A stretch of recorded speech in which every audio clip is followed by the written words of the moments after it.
الحمد لله نحمده ونستعينه ونستغفره ونؤمن به ونتوكل عليه ونعوذ بالله من شرور أنفسنا ومن سيئات أعمالنا من يهده الله فلا مضل له ومن يضلله فلا هادي له ونشهد أن لا إله إلا الله وحده لا شريك له ونشهد أن سيدنا ومولانا محمدًا عبده ورسوله أرسله بالحق بشيرا ونذيرا وداعيا إلى الله بإذنه وسراجا منيرا وصلى الله تعالى عليه وعلى آله وأصحابه وبارك وسلم تسليما كثيرا أما بعد فقد قال الله سبحانه وتعالى في الكلام المجيد والفرقان الحميد أعوذ بالله من الشيطان الرجيم بسم الله الرحمن الرحيم وأقيموا الصلاة وآتوا الزكاة وأقرضوا الله قرضا حسنا وما تقدموا لأنفسكم من خير تجده عند الله هو خيرا وأعظم أجرا واستغفروا الله إن الله غفور رحيم. وقال تعالى والذين يكنزون الذهب والفضة ولا ينفقونها في سبيل الله فبشرهم بعذاب أليم يوم يحمى عليها في نار جهنم فتقوى بها جباههم وجنوبهم وظهورهم هذا ما كنزتم لأنفسكم فذوقوا ما كنتم تكنزون. صدق الله العلي العظيم وصدق رسوله النبي الأمي الكريم. محترم حضرات، یہ مقدس مہینہ رمضان المبارک کا مہینہ چل رہا ہے. اللہ رب العالمین کی توفیق اور احسان سے حق تعالی شانہ وعم نوالہ نے ہمیں پہلا عشرہ مکمل کرنے کی توفیق دی، کچھ اچھے اعمال کرنے کی توفیق دی. اب یہ دیگر عشرہ شروع ہو رہا ہے. اللہ رب العالمین نے مغفرت، رحمت اور عتق من النار یہ 3 عشرے بنائے ہیں. اب گویا کہ ہم مغفرت کے عشرے میں چل رہے ہیں. اور دوسرا یہ کہ اس مقدس مہینے میں عام طور پر مسلمانوں میں ایک دستور ہے، ایک رواج ہے کہ اپنے اوپر جو اسلامی احکام فرض کیے گئے ہیں ان میں سے ایک بڑا فرض جو ہیں وہ زکوٰۃ ہیں. اور عام طور پر لوگ زکوٰۃ کو اس مقدس مہینے میں ادا کرنے کی اور نکالنے کی فکر کرتے ہیں. اس کی کچھ وجوہات ہیں. ایک وجہ تو یہ ہے کہ ہم یہ سمجھتے ہیں کہ چونکہ اس مہینے میں نیک کام کرنے کا اجر و ثواب زیادہ ہیں، ایک فریضہ کی ادا کرنے کا ثواب 70 فرض کی ادا کرنے کے برابر ثواب ہوتا ہے، اس لیے عام طور پر لوگ اس مہینے میں زکوٰۃ کو نکالتے ہیں. الحمدللہ زکوٰۃ جو ہیں وہ اللہ رب العالمین نے اسلام کے اراکین میں سے ایک اہم رکن قرار دیا ہے. جیسے ایمان کے بعد، توحید کے بعد نماز ہیں، نماز کے بعد زکوٰۃ ہیں، زکوٰۃ کے بعد روزے ہیں، حج ہیں. یہ سب چیزیں جو ہیں اللہ رب العالمین نے مسلمانوں پر فرض قرار دی گئی ہیں. اب شریعت میں زکوٰۃ کس کو کہتے ہیں اور زکوٰۃ ادا کرنے سے کیا فائدہ ہوتا ہے اور زکوٰۃ ادا نہ کرنے سے کیا نقصان ہوتا ہے، یہ مختصر وقت میں اس پر کچھ بات چیت عرض کرنی ہے. تو پہلے ہم زکوٰۃ کو سمجھ لیں. لفظ زکوٰۃ جو ہیں اس کا ایک معنی اور ترجمہ یہ ہوتا ہے کہ پاک کرنا، صاف کرنا. آدمی زکوٰۃ ادا کرتا ہے تو آدمی کا جسم بھی پاک ہو جاتا ہے، روح بھی پاک ہو جاتی ہیں اور آدمی کا مال بھی پاک ہو جاتا ہے. اور دوسرا زکوٰۃ کا معنی ہے نمو کے، بڑھوتری کے. زکوٰۃ کی ادا کرنے سے اللہ رب العالمین مال میں برکتیں عطا فرماتے ہیں اور مال میں اضافہ فرماتے ہیں۔ اب اس معنی کو مد نظر رکھتے ہوئے سمجھ لیجئے کہ زکوٰۃ کن لوگوں کے اوپر فرض ہیں اور زکوٰۃ کن لوگوں کو دینی چاہیے۔ تو یاد رہے کہ زکوٰۃ ان لوگوں کے اوپر فرض ہیں اور ان لوگوں کو نکالنا واجب اور ضروری ہے جن لوگوں کو شریعت کی نظر میں مالدار سمجھا جاتا ہے۔ شریعت کی نظر میں جو مالدار ہیں اس آدمی کے اوپر زکوٰۃ فرض ہیں۔ اب شریعت کی نظر میں مالدار کون ہیں؟ تو شریعت کی نظر میں مالدار آدمی وہ آدمی ہے کہ جس آدمی کے پاس اپنی ضرورت سے زائد 52.5 تولہ چاندی کا نقد مال ہو یا 52.5 تولہ چاندی ہو یا 7.5 تولہ سونا ہو، اس مقدار کا مال ہے، یا یہ ہے کہ اس مقدار کی چاندی ہے، یا یہ ہے کہ اس مقدار کا سونا ہے اور اس کے اوپر سال گزر گیا، تو ایسے آدمی پر زکوٰۃ کا نکالنا واجب اور فرض ہے۔ مثلا ایک آدمی ہے، اب اس کی ضرورت رہنے کا مکان ہے، کاروبار کے لیے دکانیں، کھیتی ہیں اور جو کچھ بھی ہے، اب اس کے پاس نقد رقم اتنی ہے کہ جس نقد رقم سے 52.5 تولہ چاندی آ سکتی ہے۔ مثلا اگر 500-600 روپے اگر چاندی تولہ ہیں اور اس کے پاس تقریباً 30,000 کی قیمت کا 35,000 کی قیمت نقد رقم ہے اور اس پر کسی قسم کا کوئی قرض وغیرہ نہیں ہے، اور اس رقم کے اوپر سال گزر گیا، تو اس رقم کے اوپر زکوٰۃ کا نکالنا واجب اور فرض ہے۔ اب کتنی زکوٰۃ نکالی جائے؟ تو مال میں سے 40واں حصہ زکوٰۃ کا نکالنا فرض ہے۔ مثلا 100 روپے ہیں تو 100 روپے کے اندر 2.5 روپے نکالنا ضروری ہے۔ اگر 25,000 روپے ہیں تو آپ سمجھ لیجئے کہ 40ویں حصے کے اعتبار سے تقریباً 650 روپے اس پر زکوٰۃ آئے گی۔ اگر 50,000 روپے ہیں تو 1250 روپے آئے گی، اور اگر لاکھ روپے ہیں تو 2500 2,500 زکوٰۃ کا نکالنا اس پر فرض ہے۔ آسانی کے لیے اس کو حساب سے سمجھ لیجئے کہ جتنی رقم بھی ہمارے پاس ہے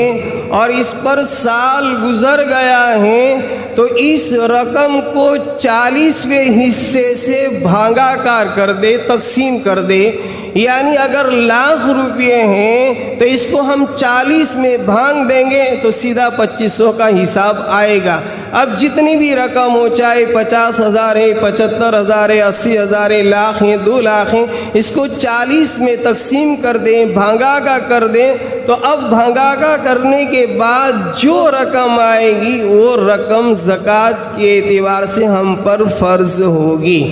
اب سال کیسے پورا ہو؟ تو یاد رہیں کہ جب مثلا ہم لوگ رمضان المبارک کے مہینے میں زکوٰۃ کو نکالتے ہیں تو اسلامی سال کے اعتبار سے اس مہینے میں رمضان المبارک کے پہلے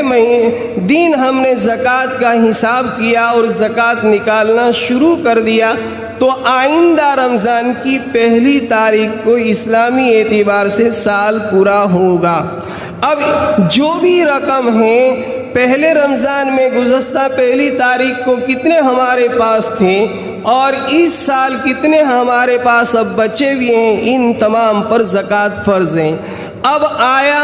پورے سال زکوٰۃ کی رقم کا رہنا ضروری ہے، یعنی اتنا مالدار ہونا ضروری ہے کہ پورے سال اتنی رقم ہمارے پاس رہنی چاہیے؟ تو یاد رہے کہ پورے سال مالدار ہونا ضروری نہیں ہے۔ سال کے شروع حصے میں ہم مالدار ہیں اور پھر سال کے آخری حصے میں ہم مالدار ہو گئے تو اب ہمیں سال کے شروع کے دنوں کا حساب کر کے سال کے آخر کا حساب کیا جائے۔ مثلا اس کو سمجھیے مثال سے کہ اس مہینے کی پہلی تاریخ کو ہمارے پاس 50,000 روپے ہیں، اب آئندہ سال 50,000 اس پہلی تاریخ کو ہیں تو گویا کہ اس کے اوپر پورا سال گزر گیا۔ اگر یہ 50,000 ہیں تو ہم 50,000 پر زکوٰۃ نکالیں گے، اب اس سے بڑھ گیا ہے تو اب ہم اس پر جتنا بڑا ہوا ہے اس پر نکالیں گے۔ لیکن اگر مان لو اس مہینے کی پہلی تاریخ کو 50,000 روپے تھے، پھر ہم نے کسی کاروبار میں یا کسی کام میں لگا دیے اس میں سے 40,000 روپے، اب ہمارے پاس صرف 10,000 روپے ہیں، اور 10,000 روپے جو ہیں وہ تقریباً 8 مہینے تک رہے۔ اب 8 مہینے تک ہمارے پاس پیسہ نہیں ہے، لیکن جو ہم نے کاروبار میں یا کسی جگہ لگائے تھے رمضان کے آخری دنوں میں یعنی رمضان کے دوسرے سال کے شروع دنوں میں اگر یہ 50,000 ہو گئے یا لاکھ روپے ہو گئے تو ہمارے اوپر اب اس 50,000 کی یا لاکھ روپے کی زکوٰۃ کا نکالنا فرض ہے۔ یہ ہم شمار نہ کریں، یہ نہ گنیں کہ 6 مہینے تو ہمارے پاس پیسے نہیں تھے، رمضان کی پہلی تاریخ کو تو تھے لیکن 1 سال تو پورا نہیں گزرا، 6 مہینے میں پیسے ختم ہو گئے، پھر یہ ہیں کہ 8ویں مہینے میں یا 10ویں مہینے میں ہمارے پاس پیسے آئے ہیں تو 8ویں مہینے سے شمار کریں، 10ویں مہینے سے شمار کریں، یہ درست نہیں ہے۔ ہاں لیکن اگر رمضان کے شروع دنوں میں ہم مالدار تھے، پھر اتفاق سے پورا نصاب ہمارے سے ختم ہو گیا، چلا گیا، اور 6 مہینے تک کوئی پیسہ ہمارے ہاتھ میں نہیں آیا اور کوئی پیسہ ہمارے پاس نہیں ہے، اور گویا ہم 6 مہینے تک غریب تھے، ہم پر زکوٰۃ واجب نہیں تھی، اس پوزیشن میں ہم آ چکے، پھر 6 مہینے کے بعد اگر ہمارے پاس پیسہ آیا ہے تو پھر اب اس 6 مہینے سے حساب شروع ہوگا، چونکہ درمیان میں ہمارا پورا نصاب ختم ہو گیا ہے، اس لیے اب وہ سال کے شروع دن سے حساب نہیں ہوگا۔ اس کو تھوڑا دھیان سے سمجھیں گے تو انشاءاللہ آسان ہو جائے گا۔ سال کے شروع میں ہو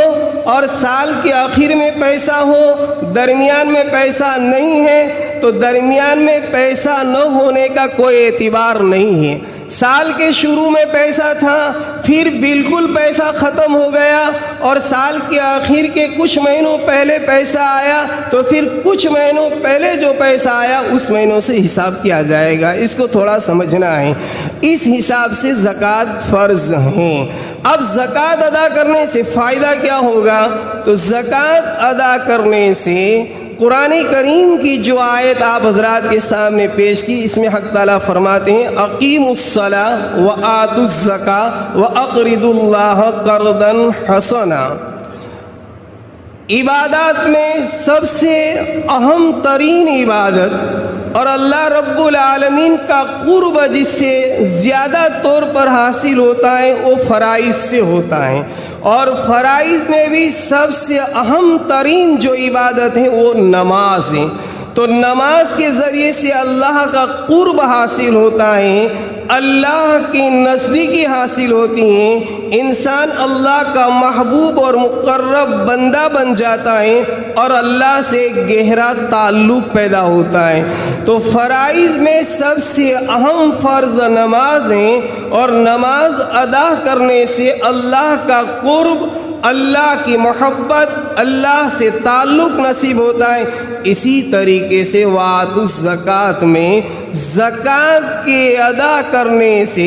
سب سے اہم پہلو ہیں وہ اللہ کے بندوں سے گہرا تعلق پیدا کرنا ہے، ان غریبوں سے، ان یتیموں سے، ان مسکینوں سے، ان محتاجوں سے جن کے پاس اپنی ضرورت کے اوپر خرچ کرنے کا مال نہیں ہے، اور شریعت نے ایسے لوگوں کو غریب قرار دیا ہے، محتاج ہیں، ضرورت مند ہیں، تو اللہ رب العالمین نے حکم دیا کہ اے میرے بندو،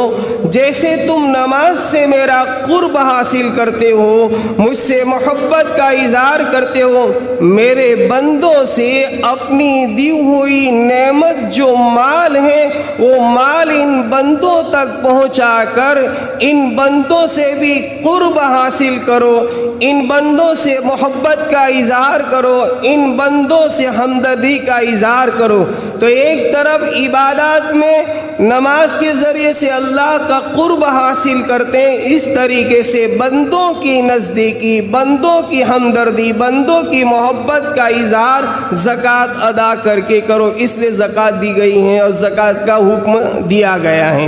اب زکوٰۃ کن لوگوں کو دی جائے؟ تو یاد رہے کہ زکوٰۃ ہر مستحق کو دے سکتے ہیں، لیکن سب سے زیادہ ثواب زکوٰۃ ادا کرنے کا ان لوگوں پر ہے جو اپنے رشتہ دار ہوں۔ رشتہ دار غریب ہیں تو ان غریب رشتہ داروں پر دوسرے لوگوں پر زکوٰۃ دینے سے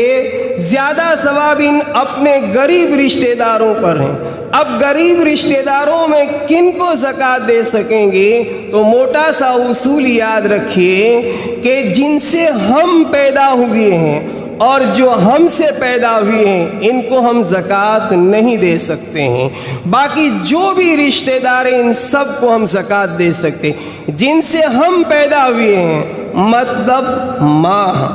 باپ،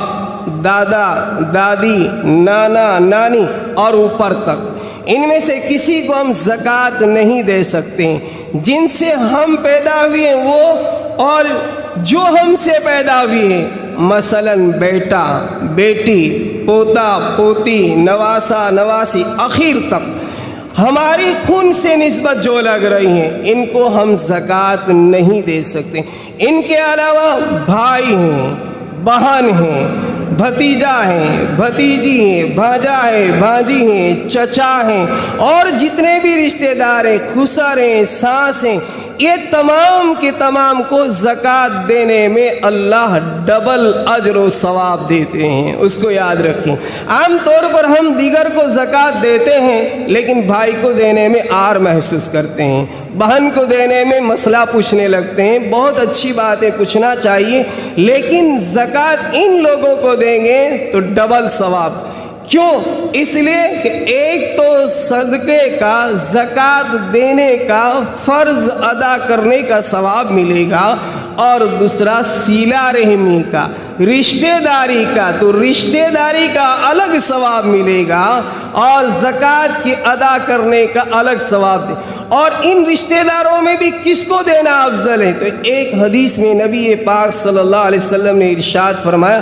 افضل الصدقہ، صدقے میں، زکوٰۃ میں سب سے افضل ترین زکوٰۃ دینا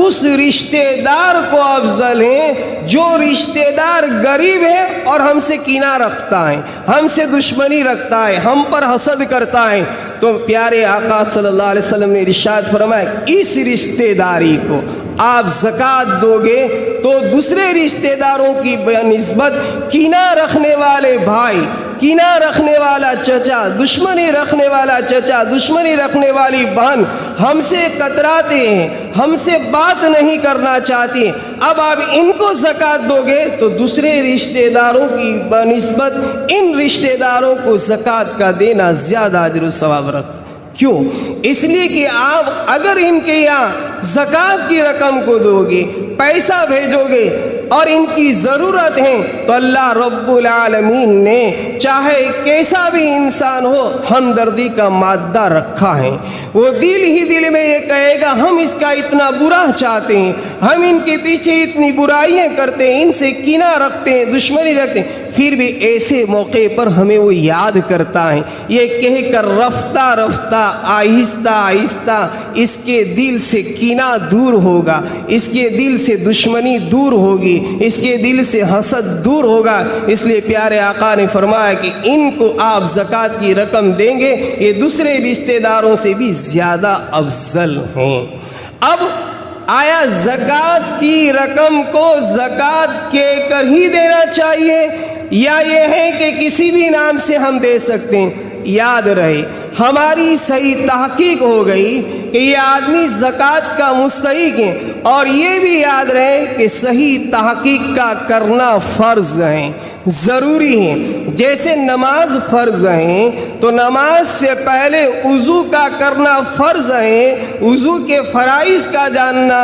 فرض ہے کہ بغیر وضو کے اور وضو کے فرض کے ادا کیے بغیر وضو نہیں ہوگا، وضو کے بغیر نماز نہیں ہوگی۔ اسی طریقے سے اگر زکوٰۃ کی صحیح تحقیق نہیں کی اور بغیر تحقیق کے الٹ ٹپ زکوٰۃ دے دی اور وہ آدمی زکوٰۃ کا مستحق نہیں تھا تو ہمارا فرض ادا نہیں ہوگا، ہماری زکوٰۃ ادا نہیں ہوگی۔ اس لیے تحقیق کرنا ضروری۔ اب تحقیق کرنے میں ہم نے تحقیق 100% کر لی، ہمیں معلوم ہو چکا کہ یہ آدمی زکوٰۃ کا مستحق ہے، لیکن لفظ زکوٰۃ کی رقم کہہ کر اس کو اگر ہم دیتے ہیں تو یہ آدمی عار محسوس کرتا ہے، شرم محسوس کرتا ہے کہ کیا میں زکوٰۃ کھا سکتا ہوں، مجھے زکوٰۃ دے رہے ہیں۔ تو زکوٰۃ کی رقم کہہ کر اگر ہم اس کو زکوٰۃ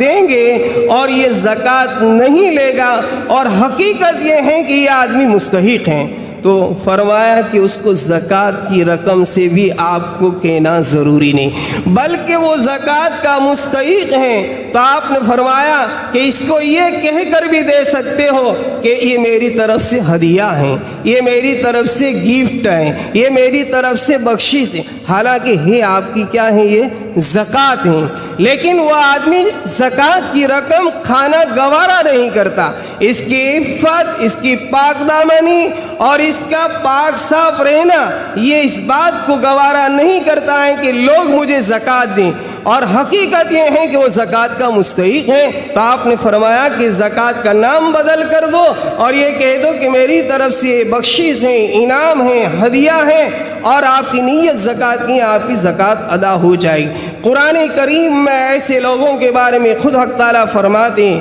الذین احصروا فی سبیل اللہ کہ للفقراء الذین احصروا فی سبیل اللہ لا یستطیعون ضربا فی الارض یحسبهم الجاہل اغنیاء من التعفف تعرفهم بسیماهم لا یسألون الناس الحافا، کہ للفقراء کہ وہ غریب اور وہ محتاج کہ جن کے پاس مال نہیں ہے اور وہ زکوٰۃ کے مستحق ہیں، اور یہ حضرات دینی کاموں کی بنا پر یا یہ ہے کہ اپنی دیگر ضرورتوں کی بنا پر یہ حضرات تجارت نہیں کر سکتے ہیں، کاروبار نہیں کر سکتے ہیں، دیگر چیزیں دنیا کی نہیں کر سکتے ہیں، لیکن اللہ کے راستے کی محنت کرتے ہیں، دین کا کام کرتے ہیں، اور لوگ اس کی پاک دامنی کی بنا پر، اچھے کپڑے پہننے کی بنا پر، لوگوں سے سوال نہ کرنے کی بنا پر، اپنی غربت کا اظہار نہ کرنے کی بنا پر ناواقف لوگ اس کو مالدار سمجھتے ہیں، اور مالدار سمجھ کر اس کو زکوٰۃ نہیں دیتے، کیونکہ وہ لا یسألون الناس الحافا، یہ لوگ لوگوں سے اس طرح اپنی محتاجگی کا، اپنی غربت کا، اپنی کمزوری کا، اپنی بے بسی کا اظہار نہیں کرتے، لوگوں سے کہتے پھرتے نہیں ہیں، لوگ ان لوگوں کو مالدار سمجھتے ہیں۔ تو فرمایا کہ ایسے لوگوں کو آپ زکوٰۃ دو، یہ سب سے زیادہ اجر و ثواب کا حقدار ہے، چونکہ وہ لوگ دینی خدمت کرتے ہیں، اپنا وقت دینی کاموں میں لگاتے ہیں، اللہ کے راستے میں لگاتے ہیں، دین کی محنت کرتے ہیں، وہ دوسرا کاروبار نہیں کر سکتے ہیں، دوسرے کام کاج کے لیے اپنا وقت فارغ نہیں کر سکتے ہیں، تو ایسے لوگوں کو تم تلاش کر کر کے زکوٰۃ۔ اسی لیے حضرت عبداللہ ابن مبارک رحمۃ اللہ تعالی جو امام المحدثین بہت بڑے اپنے زمانے کے محدث اور امام گزرے ہیں،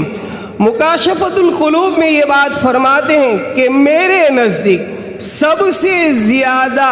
اگر زکوٰۃ کے مستحق کوئی ہیں تو یہ وہ متعلمین اور وہ علماء کرام ہیں جو دین کی خدمت کرتے ہیں۔ کیوں؟ اس لیے کہ نبوت کے درجے کے بعد اور نبوت کے اوپر ختم نبوت کی مہر لگنے کے بعد اگر روئے زمین پر کوئی افضل ترین طبقہ ہیں اور کوئی افضل ترین لوگ ہیں تو یہ وہ لوگ ہیں جو دینی کاموں میں مشغول رہتے ہیں، اور جو دینی کاموں کے اندر مشغول رہتے ہوئے شریعت کی خدمت کو کرتے ہیں، شریعت کے احکام پر چلنے کی محنت کرتے ہیں، بچوں کو پڑھاتے ہیں اور اپنی زندگی کو دینی کاموں میں صرف کرتے ہیں، تو سب سے زیادہ میرے نزدیک وہ حضرات اپنی زکوٰۃ کے زیادہ مستحق ہیں۔ اسی لیے فقیہ النفس حضرت مفتی عبد الرحیم صاحب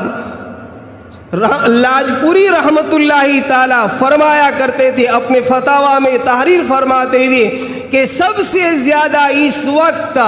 اگر زکوٰۃ کے کوئی مستحق ہیں اور کوئی اگر طبقہ ہے تو یہ مدارس اسلامیہ ہیں۔ کیوں؟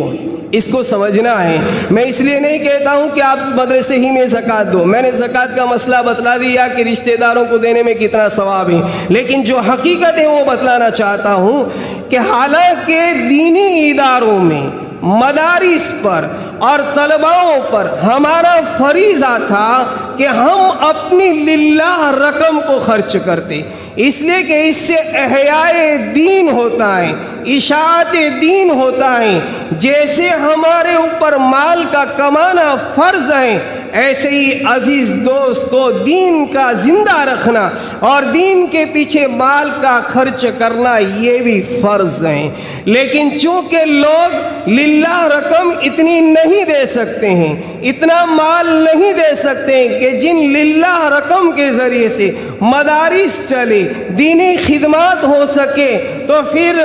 فرمایا گیا کہ دوسرے نمبر میں کم سے کم یہ تو آپ کرو کہ اپنی پاکیزہ زکوٰۃ جو نکالتے ہو اس زکوٰۃ کی رقم تم مدرسے میں دو، جس کے ذریعے سے ایک تو کام آپ کا یہ ہوگا کہ نیک لوگوں کی مدد ہوگی، نیک لوگوں کا تعاون ہوگا، نیک لوگوں پر خرچ کرنے کا ثواب ملے گا، اور دوسرے نمبر میں فرمایا کہ احیاء